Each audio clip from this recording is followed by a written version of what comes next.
Pengadaan dan pelaksanaan vaksin COVID-19 di Indonesia terus menjadi perhatian pemerintah. Presiden Joko Widodo meminta pengadaan vaksin COVID-19 harus sesuai dengan prosedur.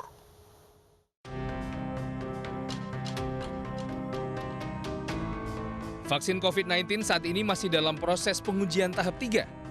Pengujian yang ditargetkan selesai November 2020 mundur dan rencananya baru rampung pada Januari 2021.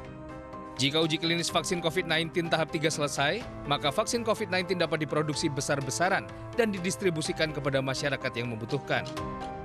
Untuk memastikan keamanan vaksin COVID-19, uji klinis tidak hanya dilakukan di Indonesia, tetapi juga dilakukan di beberapa negara sekaligus, seperti Brazil, Turki, Chile, dan Bangladesh.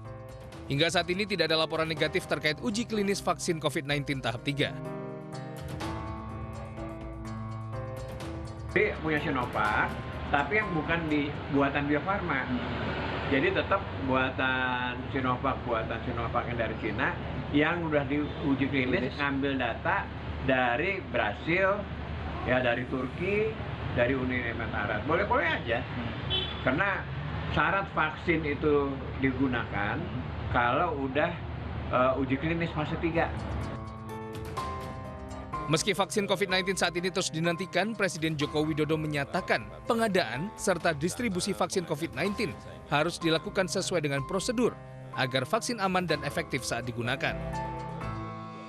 Saya minta pengadaan dan pelaksanaan vaksinasi betul-betul dipastikan keamanan dan keefektifannya.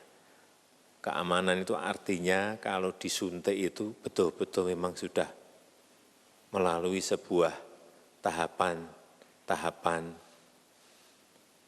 uji klinis yang benar.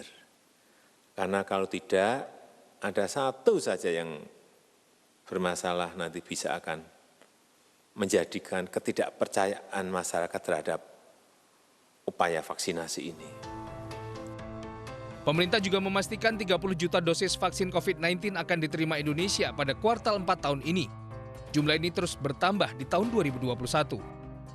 Sinovac akan mengirimkan 1,5 juta dosis vaksin di minggu pertama November dan jumlah yang sama di minggu pertama Desember. Sementara Sinopharm akan mengirimkan 5 juta dosis vaksin di bulan November. Sinopharm akan mengirimkan total 15 juta dosis vaksin ke Indonesia. Sedangkan CanSino akan mengirimkan 100.000 dosis vaksin di bulan November, yang diikuti 20 juta dosis vaksin di tahun 2021 mendatang. Dan yang terakhir, sesuai kesepakatan dengan pemerintah Indonesia, AstraZeneca menyanggupi mengirim 100 juta dosis vaksin di awal tahun 2021. Kini publik menanti realisasi janji pemerintah menyediakan vaksin untuk menangani pandemi COVID-19. Mengingat laju penambahan kasus positif di tanah air masih belum menunjukkan perlambatan atau bahkan penurunan. Tim Liputan iNews melaporkan.